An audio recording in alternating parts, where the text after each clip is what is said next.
In Matthew 13, Jesus says, "The kingdom of heaven is like a net that gathers all kinds of fish." What is this weird image revealing about the kingdom of heaven? Why are all the fish gathered into the same net before they're separated? What does it even mean that they're gathered in the net? In this video, I'm going to walk you through 5 essential observations in this passage that the Holy Spirit revealed to me. Then this will make so much more sense. Let's jump into Matthew 13, and I'll show you Jesus' actual message here. Hello there and welcome to Above Reproach Ministries. If you're new, welcome.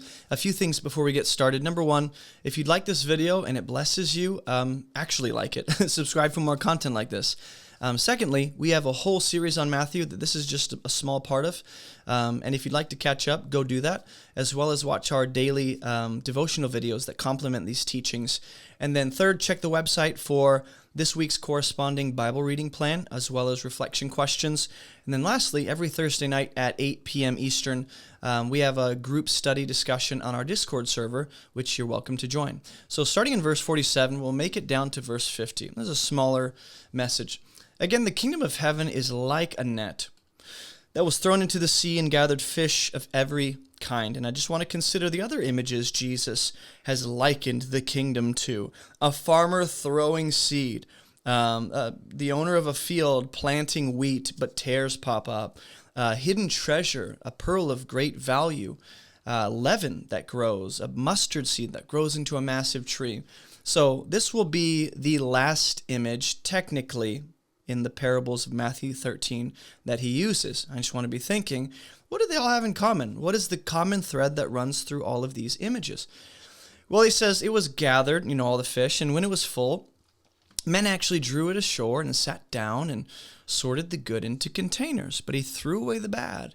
And immediately Jesus gives the interpretation, whereas with the parable of the farmer and the parable of the wheat and tares, he did not give the immediate interpretation. That's interesting. So he says, so it will be at the end of the age. The angels, which are the men here, they will come out and separate the evil from the righteous and throw them into the fiery furnace. Okay, throwing away the fish is throwing the evil into the fiery furnace. So the fish represent people. And in that place, there will be weeping and gnashing of teeth. And there's nothing really said about the righteous except they are not thrown into that place. So here's the first observation to pay attention to, is the every kind of fish statement.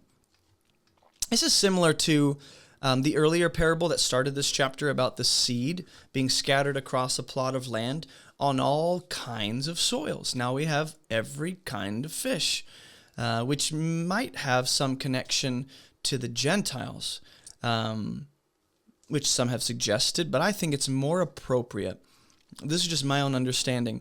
As best as I've studied, as the Spirit has led me, I think it's more appropriate to say this specific parable should be kept within the context of the nation of Israel. Technically, you have all kinds of Israelites. Poor, rich, educated, tax collectors, prostitutes, sinners, strict law keepers, teachers, scribes. But at the end of the day, these fish are separated into only 2 categories.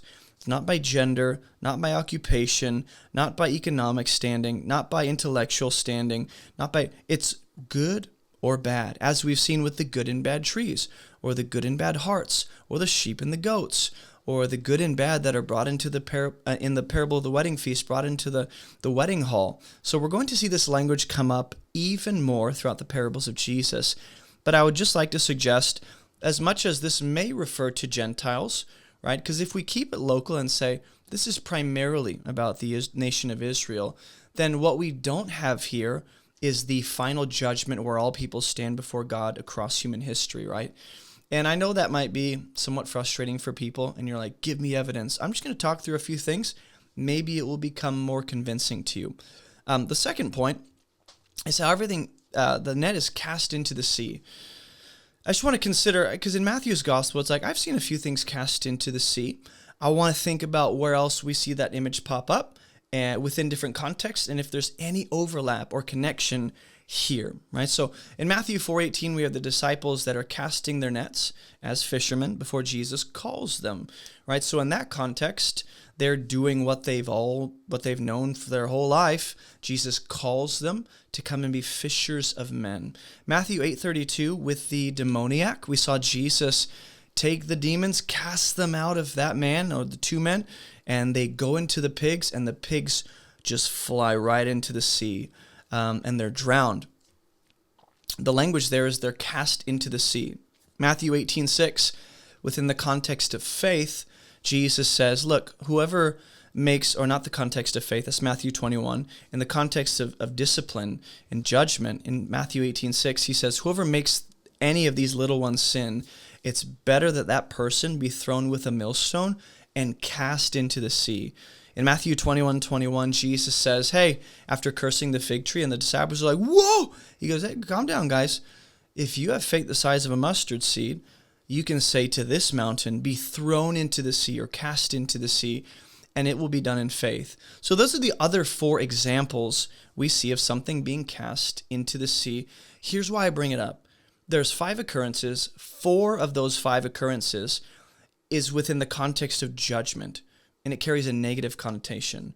Whether it's the demons or the person being a cause for other people to sin, or a mountain being cast into the sea after the fig tree withers, so the mountain must correspond to the fig tree that has now withered.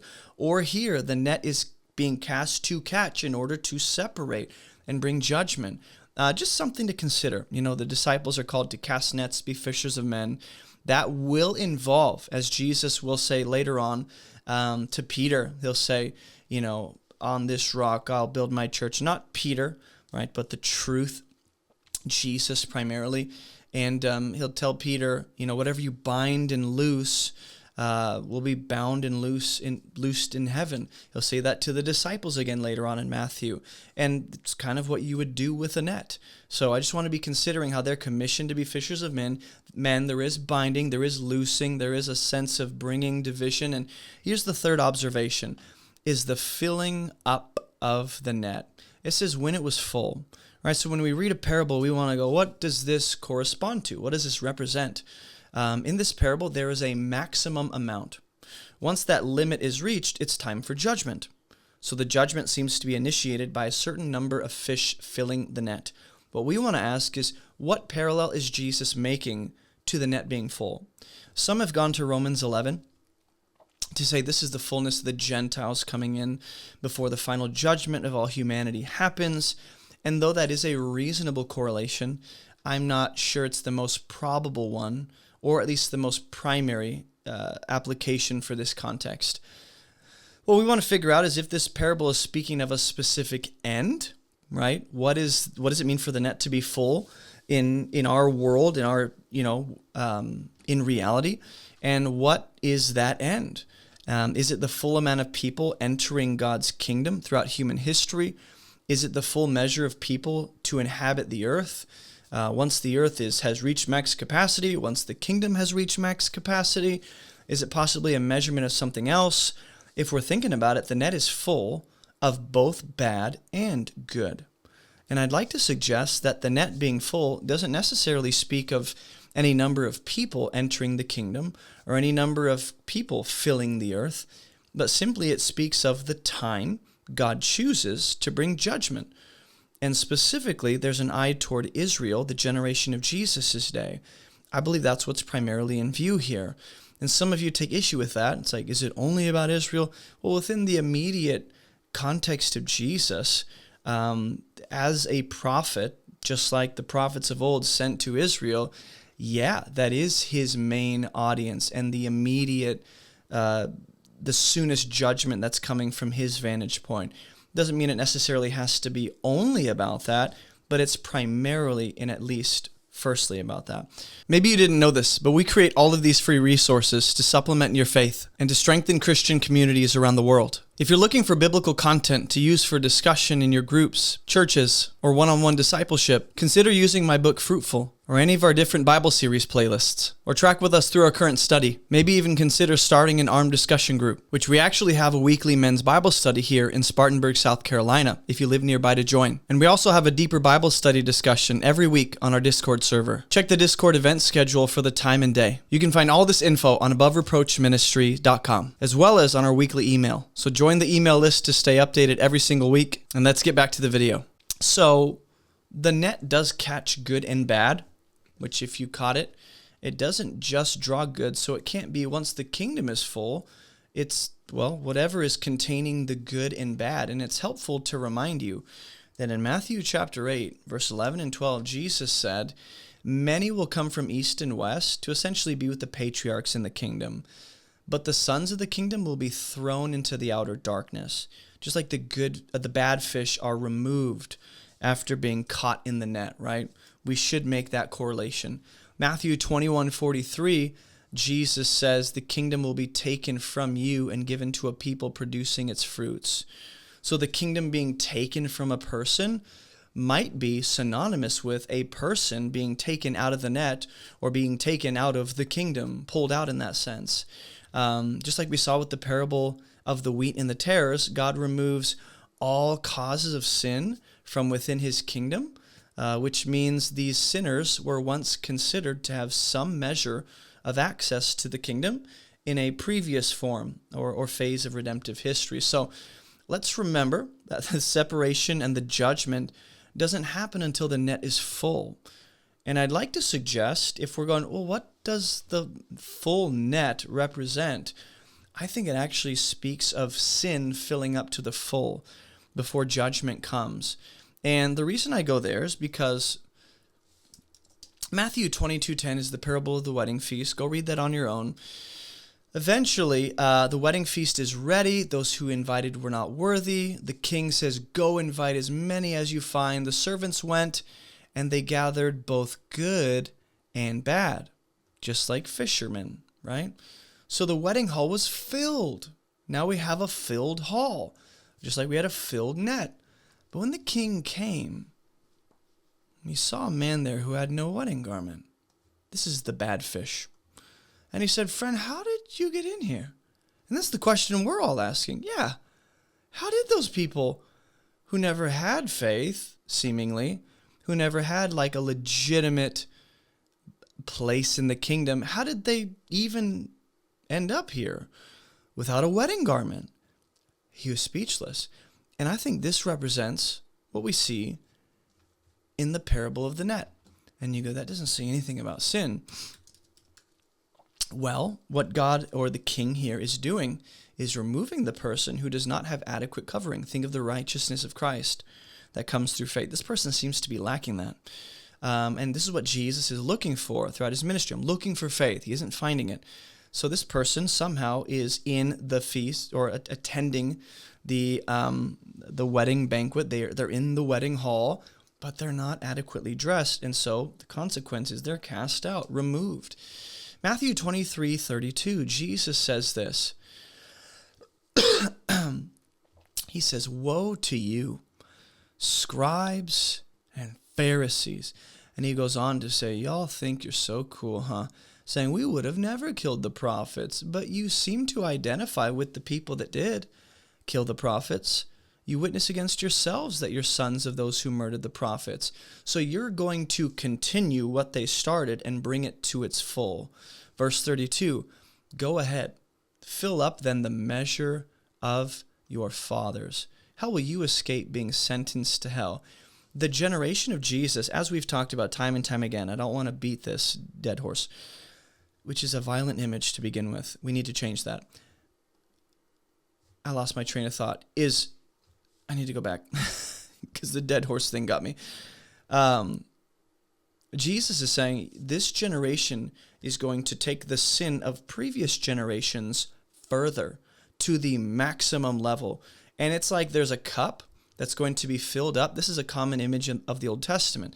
In the Old Testament, of sin filling up a cup until that cup is full. and then the wrath of God is poured out on the people who have filled up that cup. Well, the generation of Jesus' day, they're going to fill up even more so the cup of sin than any previous generation had. This is what Stephen says in Acts 7:51 and 53 through 53. Is he's familiar with Jesus' teachings in Israel, seemingly, and he says similar things. In Genesis 15:16, God tells Abraham, like, hey, your descendants are going to end up in a place enslaved. Don't worry. They're going to be there until the sin of the Amorites has reached its full. Like there's a measurement. There's a cup filling up. And he says that the sin of the Amorites has not yet reached its full. Then I'll come and rescue my people. 1 Thessalonians 2:14 through 16, Paul talks about the Jews filling up the sins. We see sin filling the land, almost like the cup is now a region, and sin is filling it up until God finally has to act, like in the days of Noah. Ezekiel 32, weirdly enough, I want to go here because this image of something being caught in a net in the context of judgment is used of Pharaoh, right? Pharaoh, king of Egypt, this is what Ezekiel says, you consider yourself a lion, huh? But you're just a sea beast, a dragon in the seas. You burst forth in your rivers, you trouble the waters with your feet, you foul their rivers, which is what Israel is accused of doing.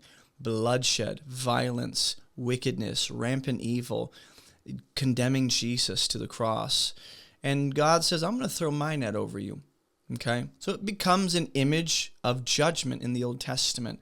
I'm going to haul you up in my dragnet. So God has already used that same language seen here with the parable of the net when it comes to Pharaoh in Egypt. So likely what's in view is the sin of the Israelites reaching their full before God acts, before God brings judgment against that generation, which involves angels or messengers bringing a clear separation, which, here's the fourth observation, and then we have one more, is the messengers or the angels here. The angels come out and they separate the evil from the righteous.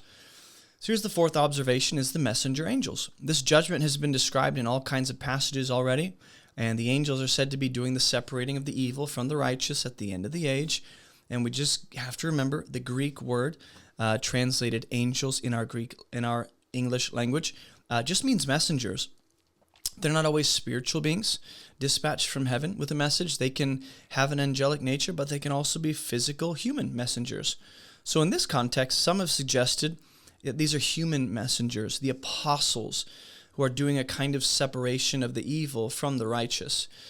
Just as Jesus' word is a sword that divides peoples and families and communities and households, or just as how Peter is given authority to bind and loose, right? The language of binding the weeds in the parable with the wheat and the tares and removing, right?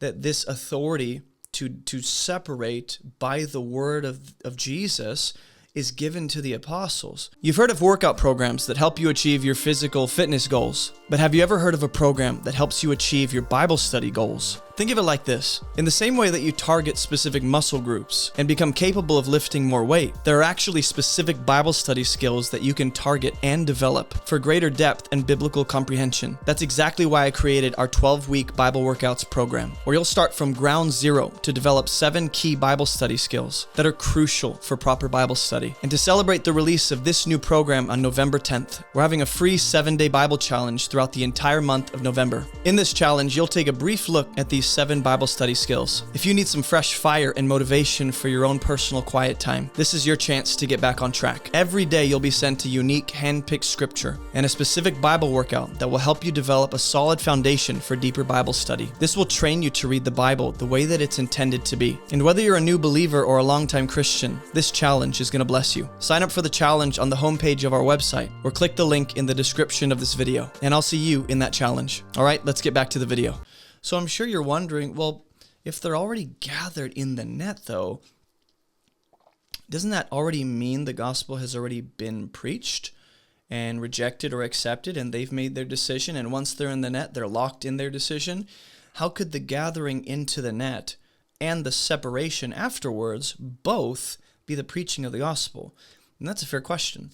That's why I don't necessarily lean towards the view that this is the apostles doing the separating once the net is full, but it's God bringing judgment through different human messengers. Notice how I don't believe these are spiritual beings dispatched with a message from God, but these are human agents and ambassadors of God coming to do or accomplish his justice and judgment in the land, which I believe is the Roman armies in AD 70. So here's the last observation, is the separation and the judgment.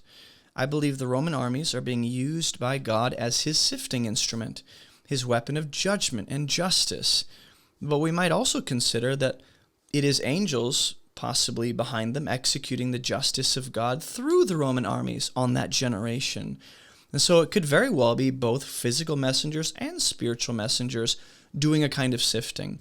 The destruction of Jerusalem and the temple was a very clear declaration from heaven about who it was that God stood against and who was for God. And that event and season of history did bring a clear separation line between those who believe and those who didn't. And you go, how? Well, those who followed Jesus heeded his words and fled the city, like he says in Matthew 24, while the hard-hearted, unbelieving ones stood their ground in pride, rebellion, stayed in the city, only to be removed by the Roman armies that came in, destroyed the temple and the city. So once again, we have the evil taken away. Separate the evil from the righteous, and the righteous seem to inherit the land.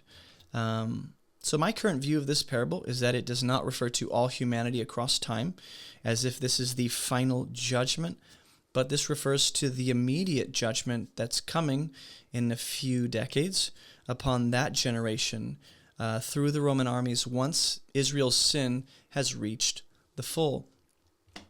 And again, I didn't read this, but I think it's important for us to see how Stephen explains what they're doing.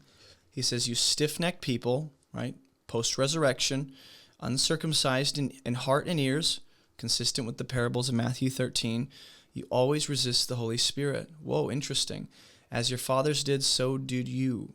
So he makes the same, connection between them and the previous generations that Jesus does in Matthew 23. Which of the prophets did your fathers not persecute? And they killed, those who announced the coming of the righteous, whom you have betrayed and murdered. Like, they killed the ones who announced the arrival, and the one who's coming, you killed the one who actually was announced. You who received the laws delivered by angels and didn't keep it. So Stephen seems to make a strong case. You guys are in big trouble. So there's more I want to share just when it comes to wisdom and application for our lives. I'll share that on the exclusive video section of our website for monthly supporters. You can go check that out if you're a monthly supporter. If you're not, you can become one today. And you will also gain access to all my sermon notes, which if you'd just like to skip these videos and go straight from my notes, you can. So just my way of saying thank you. Here's some passages I want you to cross-reference in your homework. This is going to be your daily reading for this week. For this video, Matthew 4:18 through 22, Matthew 21:18 through 22, Matthew 22:1 through 14, Matthew 23:29 through 36, and Matthew 21:33 through 44. In the next section, Jesus will speak of old and new treasures right here. And then this chapter closes with him being rejected in his hometown. And we should be asking why. How is this all connected? Why do the parables kind of reach this, at least climactic moment in this moment where Jesus is rejected in his hometown? And we'll get to that in the next video. But in the meantime, like this video, subscribe for more content like this, and then share this with someone. And let me know in the comments what stood out to you and what really blessed you. And I'll see you guys in the next video. Hey, if you're not a monthly supporter yet of this ministry, here's why you'll want to become one today. You get access to exclusive teachings every week. Right now, I'm going through Genesis, looking at the Hebrew and drawing out deeper insights. You'll get access to all of my biblical parallel worksheets. And there are other benefits for higher tiers, like unlimited access to all of my sermon notes, free access to paid Bible courses, and even early access to weekly Bible teachings. So go check that out on the website. And thank you for supporting this ministry to help us us teach people how to read the Bible so they can live and teach it for themselves. I'll see you in the next video.